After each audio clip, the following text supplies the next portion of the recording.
Salut tout le monde, j'espère que vous allez bien, c'est Laura et aujourd'hui on se retrouve dans une nouvelle vidéo. Dans cette vidéo, en fait, aujourd'hui je savais pas vraiment trop quoi tourner. Puis finalement je regardais la chaîne et en fait je me suis rendu compte que les livres ça faisait un petit moment quand même que je vous en avais pas parlé.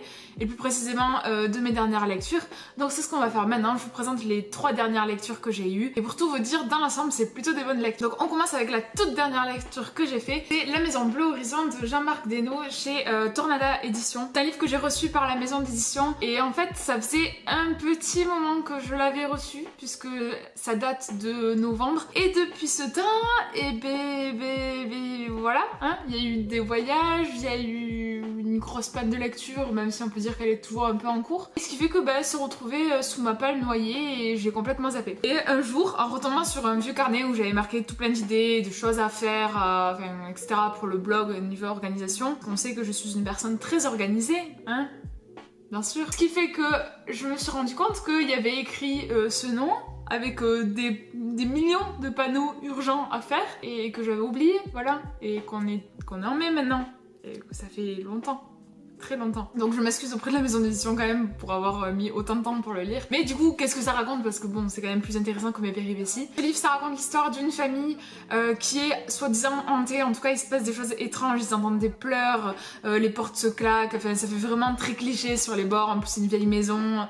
Enfin, tout ce qu'il y a de plus banal entre guillemets. Et il va y avoir un chasseur de fantômes, Alan, qui va décider à leur appel de les aider et de venir dans cette maison pour découvrir un peu est-ce que c'est vraiment des fantômes ou est-ce que c'est plus un truc psychologique dû à l'ambiance. Et au final ça va traiter de plein de sujets. Franchement j'étais vachement étonnée parce que je m'attendais pas du tout à un livre comme ça. Alors au départ j'étais là bon c'est un peu cliché et tout, ok on va voir ce que ça donne. Bon après j'ai pas non plus l'habitude d'amener 150 000 de la fantastique en tout cas, plus que là où c'est vraiment fantastique avec des phénomènes surnaturels, j'en lis pas non plus énormément. Ce qui fait que bon voilà c'est un peu cliché, bon je connais un peu les clichés mais bon au bout d'un moment voilà. Je pensais avoir découvert l'intrigue, je trouvais ça assez simple, assez facile. Et puis en fait en seconde partie il y a eu un gros bouleversement et je me suis pris une grosse claque dans la gueule. Je n'ai rien compris, je n'avais rien pu venir et c'était super chouette parce que c'est ça que j'aime bien dans les livres, c'est d'être surprise et de me dire ah mais finalement hein, tu croyais être plus intelligente et tout ça que le livre,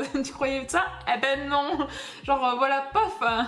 Allez tu n'avais rien compris en fait, tu n'avais rien vu venir et ça c'est fou, c'est trop chouette et franchement j'ai plutôt bien aimé. En plus ça aborde des sujets, ça va parler de la première guerre mondiale et je trouve ça super intéressant, ça dénonce plein de choses. J'ai bien aimé ce livre, bon c'est pas un coup de cœur mais j'ai plutôt bien apprécié. C'est un peu dommage aussi que la couverture soit pas plus jolie mais franchement il était super chouette. Donc pour ceux qui aiment le fantastique et qui aiment être surpris ou ce genre de choses, n'hésitez pas. Après je sais pas si ce sera vraiment pour ceux qui adorent le fantastique, qui en ont lu des centaines, je sais pas puisque bon après j'ai pas ce recul là puisque j'en lis pas des masses, mais pour ceux qui aimeraient bien tester le fantastique et tout ça, je pense que c'est super chouette. J'ai eu un peu de mal voilà à rentrer dans la première partie, mais alors dès qu'il y a eu le twist final, franchement, enfin le twist du milieu, donc n'hésitez pas à le lire. Et en second j'ai lu Grisha de Leigh Bardugo chez Milan. Dans le même univers j'avais déjà lu Six of Crow qui avait été un immense coup de cœur. Et comment vous dire que quand j'ai su que la seconde saga qui se passe dans le même univers allait être traduite, je n'ai pas pu m'en empêcher, je l'ai pris. J'ai mis quand même un petit peu de temps à le lire, je crois que ça faisait ça fait un moment que je l'avais et tout ça, mais j'avais plein de lectures en cours. Et ce qui fait que j'ai mis un peu de temps à le lire. Mais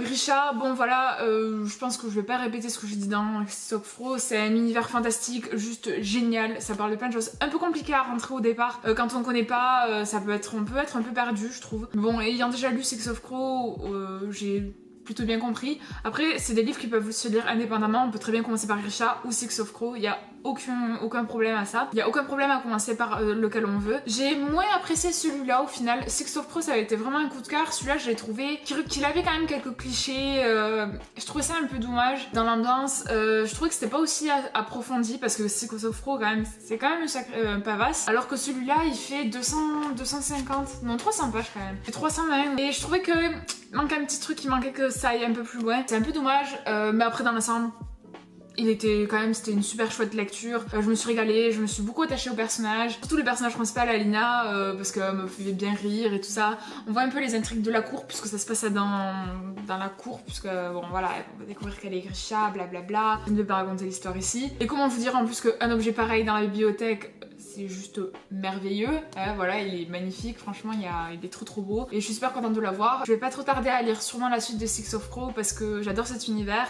L'auteur écrit superbement bien et une fois qu'on a passé la barrière du ok, l'univers est un peu complexe et c'est un peu compliqué à comprendre au départ, après franchement on s'attache tellement au personnage, à l'intrigue. J'adore cette saga d'amour, cet univers surtout. Et un dernier, un livre où finalement en fait j'avais pas trop d'attente. Je l'avais reçu en concours et grâce à un concours que j'avais gagné sur Twitter je crois ou sur Facebook, et je l'avais reçu et ça fait quoi, quasiment presque un an qu'il est dans ma pile à lire. Et dans cette pile à lire en fait il moisissait clairement, il prenait la poussière, et puis un jour je me suis dit bon tiens bon allez pourquoi pas, c'est du young adulte, allez on y croit. Et je veux parler de Le jour où j'ai rencontré Digby de Stéphanie Tromly chez Fleurus Éditions. Et ce livre ça a été un coup de cœur et je m'y attendais absolument pas, mais alors absolument pas du tout, genre j'étais à 10 000 lieues d'imaginer l'histoire. L'histoire est assez spéciale. C'est un young adulte qui mêle aussi un peu le policier, espionnage, enfin ouais c'est ça, policier, espionnage. C'est un livre quand même qui est assez gros, donc je sais pas combien de pages il fait, 450 quasiment, donc pas mal le gros pavasse, mais il se lit d'une rapidité, genre c'est vraiment, vous pouvez pas vous empêcher de lire la suite, parce qu'il se passe toujours des millions de choses dans un chapitre, et ça nous laisse toujours avec la fin, on est obligé de continuer, c'est pas possible. Donc ça je crois que je l'ai lu mais en même pas une journée et demie je crois, tellement j'ai fait que ça quoi, genre j'étais impossible, mais une accro quoi, il me fallait continuer jusqu'à la fin, et la fin, pouh, elle a détruit mon cœur. Il me faut vraiment la suite, en tout cas j'espère qu'il va y avoir un tome 2. L'histoire de Zoé, une fille qui vient de New York, ses parents se sont séparés et elle se retrouve avec sa mère dans une petite ville paumée où il y a strictement rien à faire, où voilà, ça va être assez compliqué, en plus c'est le divorce de ses parents et la relation entre les deux, c'est assez compliqué. Elle va faire la rencontre de Digby le premier jour d'une manière assez spéciale, on va dire ça comme ça, et en fait ils vont lier une amitié assez spéciale, c'est difficile à dire, mis à part spécial, original, décalé. Ils vont être pris dans tout un tas d'histoires très compliquées et de plans farfelus, parce que forcément Digby est assez original comme personnage et il a le goût du risque et du danger. Lui aussi il a des secrets à cacher pour passer, et il va enquêter là-dessus pour découvrir la vérité. Et elle va l'accompagner, ils vont former une petite bande aussi où il va y avoir plusieurs personnages, des personnages complètement tu sais pas d'où ils sortent mais tu les adores quand même.